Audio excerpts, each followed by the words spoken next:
Hey, I'm Gary Young. I'm a musician. I play the drums, and I was the first drummer for Pavement. And now Gary Young is the subject of a documentary film called Louder Than You Think, a lo-fi history of Gary Young and Pavement. The soundtrack has just been released, and so we talked to producers Jeffrey Clark and Brian Thalken about making the film, about the Stockton sound, and about what made Gary Young tick. But Gary was a guy who Brian and I met in Stockton, California, where he and I grew up. Gary showed up in the late 70s from New York in Stockton. He was a little bit older Right. guy. And Brian was in a band with him early on. Brian can speak to that. And then over the years, Gary built a recording studio at his home in North Stockton. And uh, later in his life, he met up with Stephen Malkmus and Scott Camberg and was sort of almost accidentally recruited into what became Pavement. Right, as their drummer. So he's the original drummer of Pavement and played in the band for what, I guess, first 3 years or so of their existence, Right. All right. including Slate Tracks and Slanted and Enchanted. So, some pretty Some epic. fairly well-known stuff. Yep. Yeah, Yeah. absolutely. Very cool. And he also produced them in those early days, basically. He was the engineer on the Right. recording sessions. Yeah. And for folks who, because I've tried to find the film here in New Zealand, I don't see anywhere, there's no place to see it, which is very frustrating. Yeah, okay. Well, I'm not sure how that works out, but we do have, it's on some of the streaming platforms here in the Right. States, but I don't know how that works over there, Yeah, but it's we'll see what different. we can do about that. Yeah, it would be a wise move because actually Pavement and has a very strong connection to New Zealand. There's some scenes that were from New Zealand television that are in the film, I That's noticed, right. and That's all right. that. So, Yeah. and they were very much influenced by the Dunedin sound and the Flying That's one of Nutbugs the and all things that. Malcolm talks about in the that little section you're referring to. Yeah, he mentioned he name checks a bunch of New Zealand and maybe Australian bands at Yep. the time. Yeah. Yeah. Yep. Yep. Yep. So what was involved in putting the soundtrack together for this thing? Because you've got some of there's like 3 live tracks from Pavement when Gary was in the band, but there's a lot more than that in there.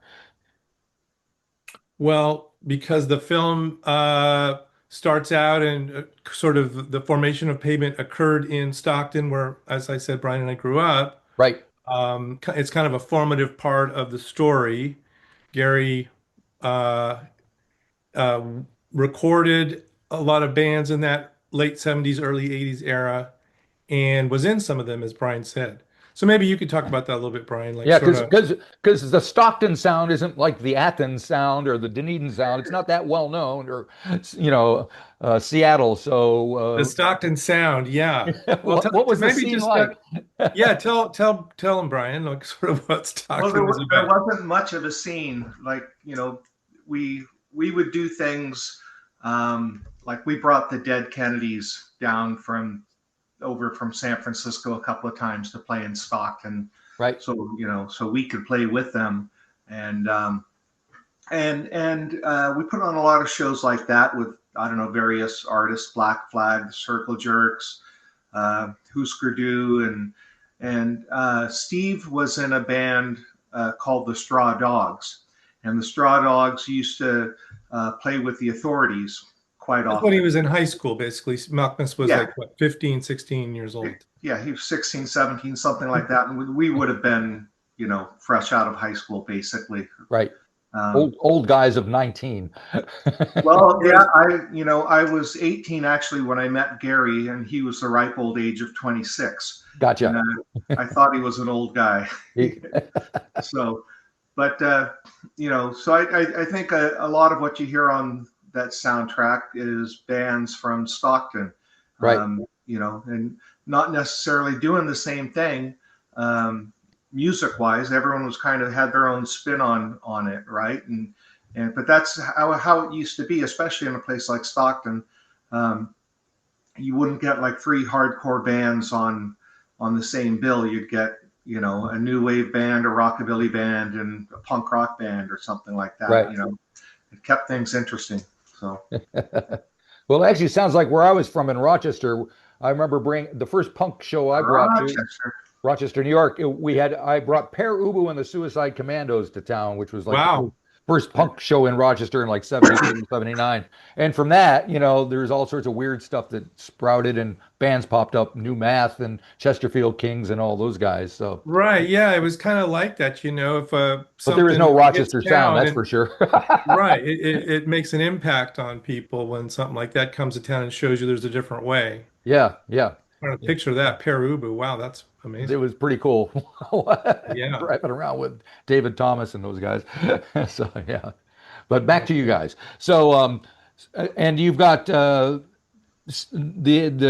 soundtrack is produced by Noah, and let me see, I've got it written down. You can help me if you want. Oh, well, Noah helped me engineer that and sequence it and stuff like that. Basically, Marty, it's the along with the Stockton punk bands of the late 70s and 80s, Yep, we've got those three live Pavement tracks from a gig they played in Sacramento in 1992. right, So that's kind of a highlight. And then we've also got some of the music, the incidental music from the film. Um, which would be Noah Georgeson and Ed Dahl. Ed Dahl, yeah, And Ed, yeah, Ed was actually also in a band with Gary going way back. So, and he became a composer. So Noah and Ed's music is more on the electronic end, just a lot of yep. synth stuff. So that's partly what the soundtrack is also about, is these kind of pieces that connect the scenes and that kind of stuff. All right. So these And then three. what else? There's also something else which is escaping my. Well, there's Oh, Gary Young's then Hospital. there's the track that Gary and Scott that Scott created for Gary for this sort of new Pavement song, I guess. Gary Young and Pavement called "Please Be Happy for Us," which is exclusive to the film.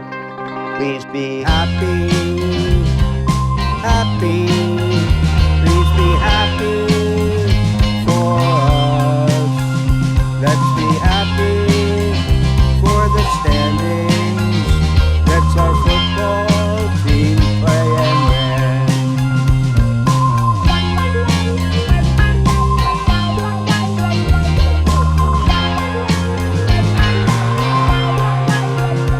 Right. So, tell me how that came together. Tell him, tell you Yeah, got that one. well, our director Jed Rosenberg was spending a lot of time with Gary. He was actually staying at Gary's house, and he knew this was going to be one of the final shots of the film. So he said, "Gary, is there anything else you'd like to tell the people out there?" And Gary started singing this song, "Please Be Happy" for us. Right. So we thought that was pretty cool. And we took that and sent it off to Scott, who was in Australia at the time. And he composed the music for it. And then we sent it back to Noah, I believe. And Noah engineered it and mixed it. Mixed it, lined them up a little bit. Yeah. Found Right.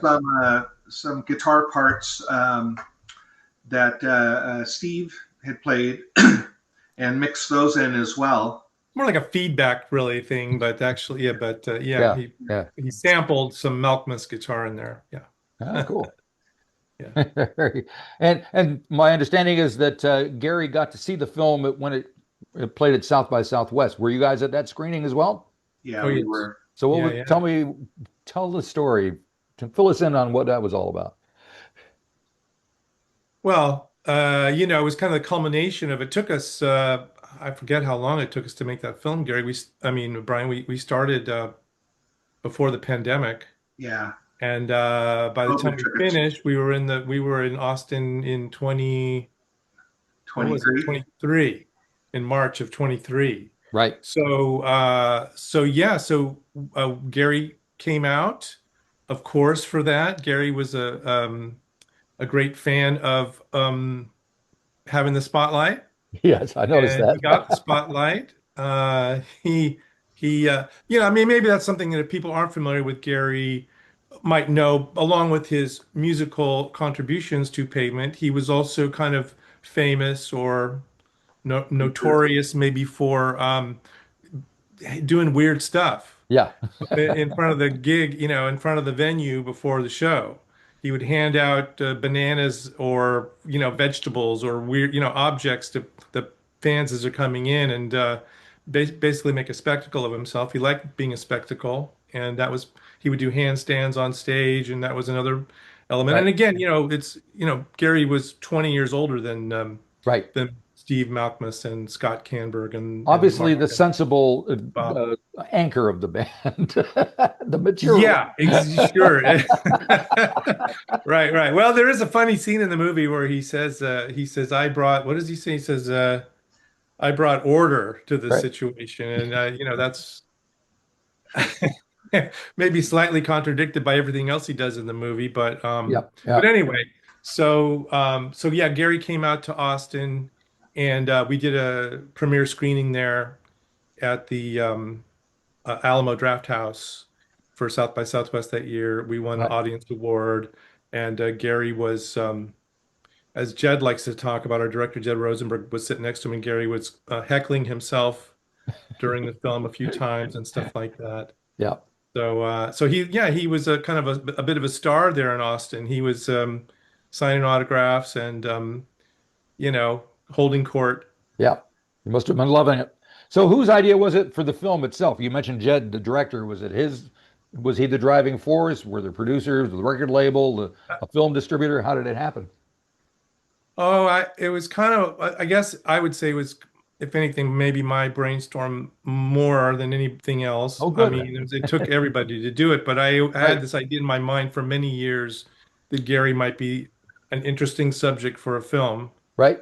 And I started talking to Brian about it. And I had our DP for the film, David Nicholson, is a longtime friend of mine. He's from Nevada City, California, where I was residing at the time. And just an idea we kind of kicked around.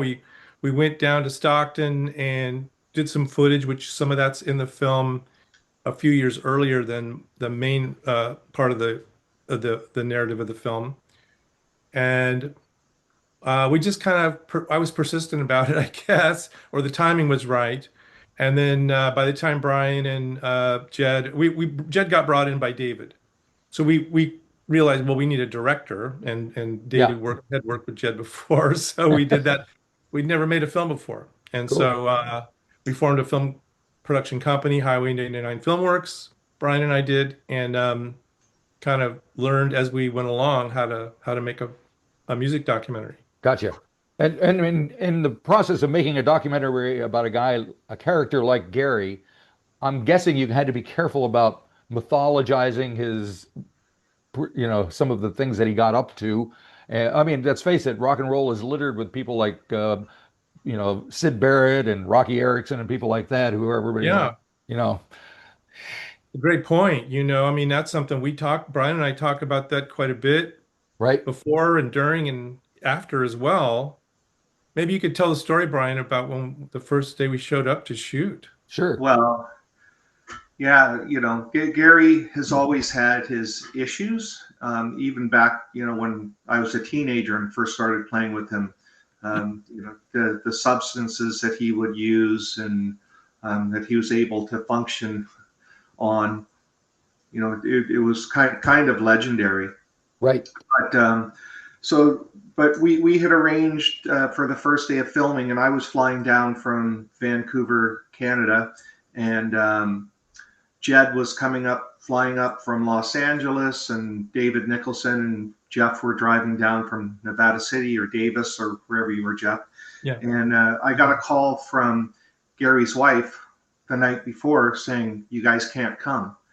And I said, "Well, Oh, that's not really going to work, Jerry, because I was already there, right. and everyone was on their way, and so I can't remember who showed up. Jeff, if you were with me when Yeah, we were there together. We were kind of knocking on the front door, and there wasn't much happening, and Gary wasn't answering, and Jerry was at work.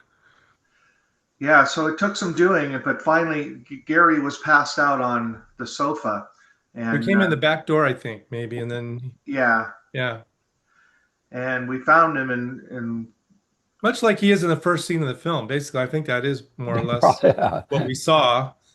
He was in pretty rough shape, but we managed to get him up. And his one request was that we needed to take him to the liquor store. Oh, right.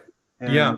And So there's and our first moral decision, Right. kind Are of. you going to Like, enable him? And yeah. yeah. I mean, yeah.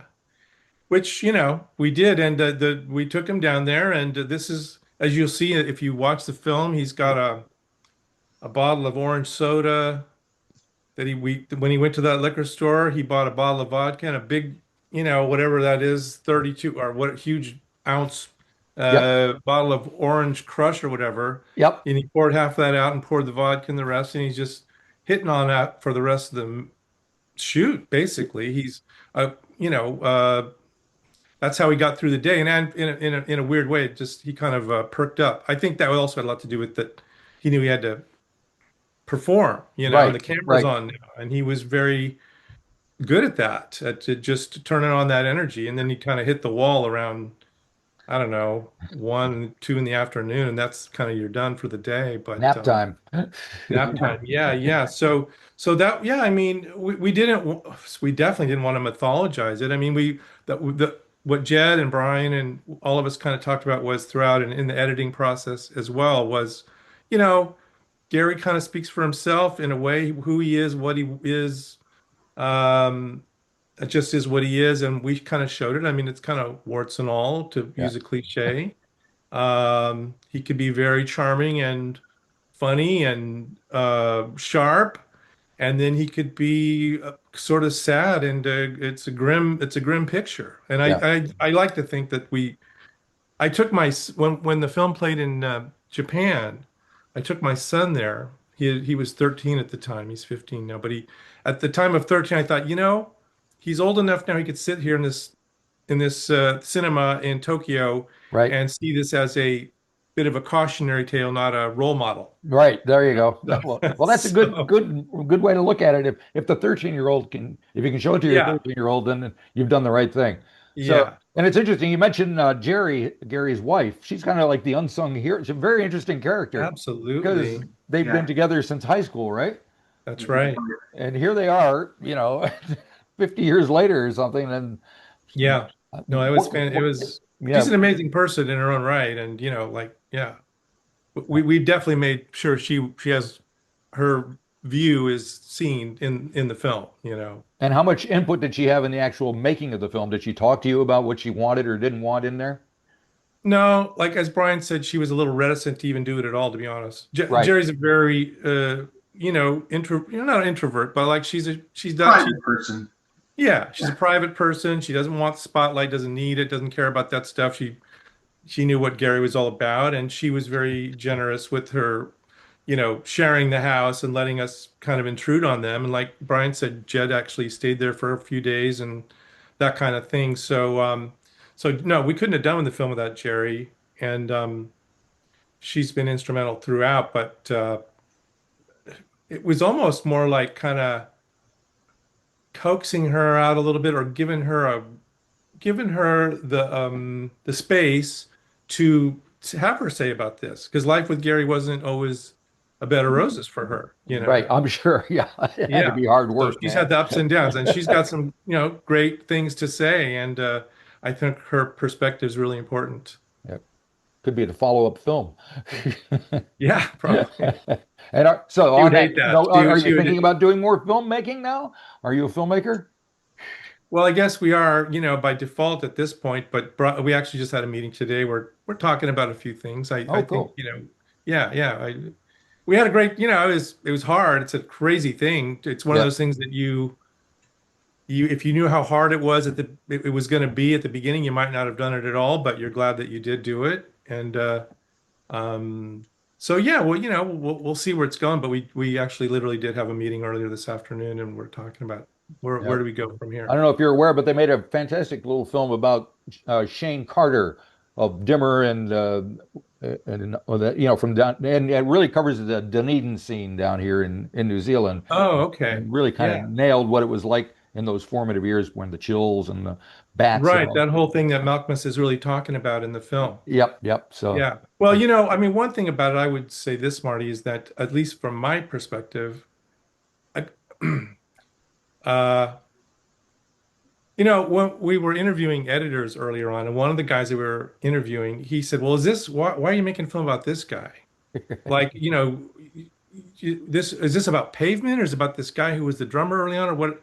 And I said, "No, it's about this guy because it could be about a lot of things. It's just it's more about the chemistry between these people, about unlikely situations that happen and carry people off in directions that they never could have happened, and so it is a music documentary about a band that became very successful, but I think it's not necessarily a film just for people who like right. Pavement or indie music or any of that kind of stuff. It's really a film about human beings and what weird things can happen when this mixes with that. Yep. Yeah. Because I mean, let's face it, music documentaries are a dime a dozen, and they pretty much have an arc that they follow. Yeah. There's some good ones and all that stuff, but like, well, you referenced the Rocky Erickson documentary. I thought about that one a lot when we were doing this. I mean, there's some correlation. I mean, Rocky Erickson was a genius. Yeah. But and well, the I named my great. platform the 13th floor after right, that, exactly. That's got to be. So, I'm talking to the right guy here, but like. To me, I mean, I would have loved to see just a documentary about the band and him as a musician, but where the power of that film is his life story, right? And his family and all that stuff. It's just like, whoa, and you don't really know where it's going, and then you're like, okay, wow. So anyway, I just want to make sure that kind of gets out there. That if anybody's interested in this, like maybe tangentially, like, I don't know, like I like Pavement or what, but there's another story underneath this, I think. Gotcha. All right. And Brian, what are you up to next? Well, I'm going along for the ride with Jeff, whatever happens. So it's a spirit. Right. And I should say also, just to differentiate, Marty, like so the soundtrack album. I mean, I did produce the film with Brian, and and that was through our company, as I said, Highway 99 Filmworks. But the album itself is being released through Independent Project Records, right? Bruce Leicher's label, and the longtime, stalwart indie label, IPR. So and I just kind of discovered them. They started sending me stuff, and I'm like, "Who are these people? Why are they sending me stuff?" And then I opened the packages. I go, "Oh, this is pretty cool. It's pretty amazing stuff, right?" Yeah. So that's a great thing for the label and for us with the film. If you enjoyed this episode of the 13th Floor's Music Talk series, please be sure to subscribe to the website or to the YouTube channel. Follow us on Facebook or Instagram and wherever you find your podcasts. There's a whole lot more to discover.